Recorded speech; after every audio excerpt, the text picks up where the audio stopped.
पूरे देश के लिए एक जो बिहार की जातीय जनगणना है पूरे देश का एक दिशा देने का काम किया है। खास करके जो हमारे बहुजन हैं, दलित हैं, ओबीसी हैं, एससी हैं, उनके लिए एक रामबाण है। मैं बताना चाहता हूं कि बिहार की जो जातीय जनगणना है उसका मांग पूरे देश में उठने लगा है। यहां तक कि बीजेपी में भी मांग उठने लगा है कि जातीय जनगणना कराया जाए। मैं बधाई देना चाहता हूं बिहार सरकार को कि जिन्होंने जातीय जनगणना कराने का फैसला किया और उसका पब्लिकेशन भी किया है।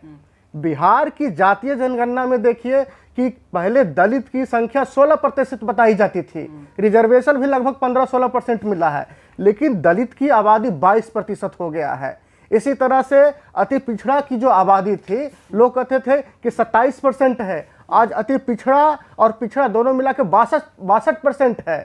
तो कुल मिला के जो जातीय जनगणना आई है उसका राजनीतिक रूप से, सामाजिक रूप से और जो भी योजनाएं चल रही है उस पर काफी असर पड़ने वाला है। और एक बात और बता देता हूं कि जो जातीय जनगणना का विरोध कर रहा है वो इसलिए कर रहा है क्योंकि जो संसाधन है पूरे देश का उसका कब्जा है। एक और मैं आंकड़ा आप बता रहा हूं। कौन विरोध कर रहा है इसका?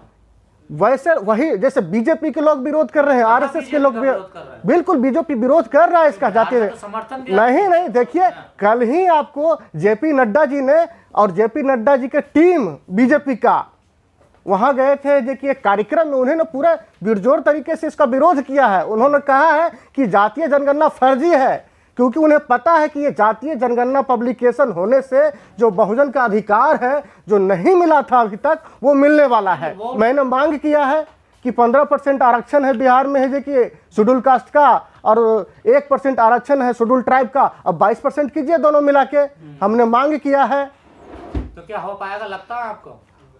एकदम बिल्कुल होगा। मैं आपको दावे के साथ कहता हूं कि बहुजन जाग चुका है, हम लोग जागृत हो चुके हैं और जिस तरह से जातीय जनगणना का पब्लिकेशन हुआ है हम लोगों ने मांग भी करना शुरू किया है और देना पड़ेगा। अगर बहुजनों का अधिकार नहीं मिलेगा तो हम लोग इतना पावर तो रखते हैं ना कि किसी को भी सत्ता से बाहर कर सकते हैं। कांग्रेस कह रही है कि हमें 2024 में वोट दो, हमारी सरकार बनाओ, हम जातीय जनगणना कराएंगे। डील कर रही है कांग्रेस, देखिए आप लोगों से। अब मैं यहाँ कांग्रेस भाजपा के बात मैं नहीं करूंगा, लेकिन इतना जरूर कहूंगा कि जो पूरे देश में जातीय जनगणना कराएगा, जातीय जनगणना के पक्ष में बोलेगा और जातीय जनगणना का पब्लिकेशन करेगा और जातीय जनगणना जब हो जाए उस पर अमल करेगा, काम करेगा, उसी का सरकार बनेगा। तो कौन करेगा इस काम को, क्या लग रहा है आपको? जो लोग करे। देखिए बहुत सारे राज्य जैसे छत्तीसगढ़ ने, झारखंड ने बोला कि मैं जातीय जनगणना कराऊंगा, तो जो जातीय जनगणना कराएगा सरकार उसी की बनेगी। क्योंकि आज सच्चाई है, देश में सच्चाई है कि बहुत सारी जातियां जिसको अभी तक लाभ नहीं मिला। तो चुनाव है इसलिए कह रहे हैं वो वोट मांग रहे हैं, तो एक जुमला भी तो हो सकता है। नहीं, आपका तो लोकसभा चुनाव आने वाला है, लोकसभा चुनाव आने वाला है और जातीय जनगणना बहुत बड़ा मुद्दा होने वाला है पूरे देश में। तो वो तो कह रही है कांग्रेस की पहले हमें वोट दो तब कराएंगे हम, देखिए। मैंने क्या बताया कि जातीय जनगणना पूरे देश में कराना ये तो सेंट्रल सरकार का काम है। अगर वो सरकार में आती है तो निश्चित उनको कराना चाहिए। अभी बता रहे थे कि संविधान के खिलाफ जो प्रधानमंत्री के निजी आर्थिक सलाहकार उन्होंने बोला, कितने बीजेपी के मंत्री उसके खिलाफ बोले? दलित नहीं बोले, क्योंकि उनको अधिकार नहीं है बोलने का। तो मुझे यही लगता है जी। जनगणना की रिपोर्ट भी आई है और उसमें ये देखा जा रहा है कि सबसे ज्यादा आबादी बहुजनों की है। तो बहुजन अपनी लीडरशिप, अपनी राजनीतिक, अपने दल क्यों तैयार नहीं कर रहे हैं? वो कांग्रेस बीजेपी के साथ क्यों जा रहे हैं? देखिए मैं इसके बारे में यही कहना चाहता हूं, जो मेरा मानना है कि शुरू से ही दलित सत्ता में नहीं रहे हैं, उनकी सत्ता नहीं रही है, उनकी भागीदारी नहीं रही है। अभी मैं एक डेटा आपको बताना चाहता हूं कि मात्र 10% के लोग जातीय जनगणना में आए बिहार में, मात्र 10% लोग जिसको सवर्ण कहते हैं, 78% भूमि पर उनका कब्जा है। तो आप बताइए कि इस तरह का स्थिति, अभी और आंकड़े पब्लिकेशन होंगे, तो दलितों का सरकार में ना आना, सत्ता में नहीं आना, अपने पार्टी क्रिएट नहीं करना, इसका एक और सबसे बड़ी वजह यह है और ये मानना पड़ेगा कि हम लोग दलित जातियां आपस में बंट गए हैं। दलित जातियों में बट गया है। हम चमार के नेता, ये दुसाध के नेता, वो धोबी के नेता, वो रजक के नेता, तो जो हमारे दलित में सॉलिडिटी होता था वो अब नहीं है। बीएसपी अलायंस में शामिल नहीं, कहाँ है? इंडिया अरे नहीं, अलायंस आप बताएं कहाँ है, बताइए। सवर्ण पूरा एकजुट होकर बीजेपी को वोट देते हैं, एकजुट होकर वोट देते हैं। क्या हम दलित एकजुट क्यों नहीं है? कारण इसका यही है, कारण हमको जैसा लगता है कि मुझे लगता है इसलिए एक नहीं है कि दलितों के पास अभी तक सत्ता पाने का, सत्ता सुख भोगने का उनके पास संसाधन नहीं रहा है। इसलिए उन्हें लगता है कि कोई भी पार्टी अगर मुझे अधिकार देता है, राजनीतिक भागीदारी देती है, आर्थिक भागीदारी होता है, तो मैं उसके साथ चला जाऊं। मुझे मानना है, मुझे लगता है ऐसा। बीएसपी अलायंस में शामिल नहीं हुई है, इंडिया अलायंस में। उनकी पार्टी के लोग कहते हैं कि हमारे लिए बीजेपी हो कांग्रेस हो, दोनों में एक जैसी हमारे समाज की स्थिति है, तो क्यों ना बहुजन समाज एकजुट होकर के एक प्लेटफॉर्म पर आए और अपना एक अलग जो है राजनीतिक मंच तैयार करे। मैं एक चीज़ और कहना चाह रहा हूँ आपके बीच में कि इंडिया अलायंस में बीएसपी को शामिल नहीं होना इंडिया अलायंस के लिए सबसे बड़ी गलती है, मेरा मानना है।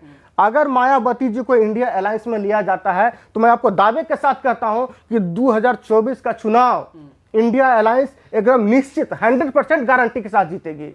इसलिए मुझे जो इंडिया अलायंस के जो लीडर हैं, लीडरशिप हैं, उनसे मैं अपील करता हूं। आपको नहीं लगता उनकी बातों से जो इंडिया अलायंस के नेता की दलितों की उन्हें जरूरत नहीं है, उनका नेतृत्व उनका पसंद नहीं है, वोट दलितों का चाहिए पर उनका नेता उनको नहीं चाहिए? नहीं, ये तो खैर एक कॉन्ट्रडिक्शन बात है, क्योंकि इंडिया अलायंस में दलित नेता है, खड़गे जी हमारे बहुत बड़े नेता हैं, लालू यादव हमारे सामाजिक नेता है, नीतीश कुमार जी हमारे सामाजिक नेता हैं, तो कांग्रेस, जदयू या आरजेडी और अन्य पार्टियां भी हैं इसमें शामिल, तो हमारे बहुजन का बात तो कर ही रहे हैं इसमें। तो मुझे लगता है कि ये जो सवाल किया जा रहा है कि बहुजनों का बात इंडिया नहीं सुनता है और नहीं सुनेगा, ये मुझे लगता है कॉन्ट्रडिक्शन है। आप लोग तमाम दलित कहते हैं कि हमारे नेता मल्लिकार्जुन खड़गे हैं जी, या जो कांग्रेस में जो बड़ी लीडरशिप है वो खड़गे जी को अपना नेता मानती है, राहुल गांधी सोनिया गांधी को अपना नेता मानती है। मैं देखिए, एक पार्टी का विचारधारा अलग है, एक समाज का विचारधारा अलग है। मुझे लगता है कि जो बहुजन के बात करेगा, चाहे राहुल गांधी हो, प्रियंका गांधी हो। मैं एक और बात बताना चाहता हूं कि कोई अगर दलित का ही विरोध करता है तो क्या मैं उसे नेता मानूंगा? नहीं मानूंगा। जो हमारा बात करेगा, हमारे समाज से हो या अन्य समाज से हो, उसको नेता मानेंगे। लालू यादव को दलितों नेता माना है, नीतीश कुमार के दलित भी उनको नेता माना है, क्योंकि वो हमारी बात करते हैं। नहीं, दलित तो सबको नेता मान लेते, पर दलितों को मानने के लिए दूसरे तैयार नहीं है ना। देखिए, इसका कारण यही है, कारण है हम लोग जातियों में विभक्त हैं। जिस दिन देश में 22% या 25% दलित एक हो जाए और कहेगा कि हम एक साथ वोटिंग करेंगे, एक पार्टी के साथ जाएंगे, उस दिन देखिएगा दलित जो है प्रधानमंत्री के कुर्सी पे, राष्ट्रपति की कुर्सी पे, मुख्यमंत्री के कुर्सी पे काबिज होगा। ये हमारे अंदर कमजोरी है। अगर इस कमजोरी को हम लोग दूर कर लिए तो बिल्कुल हम सत्ता में रहेंगे।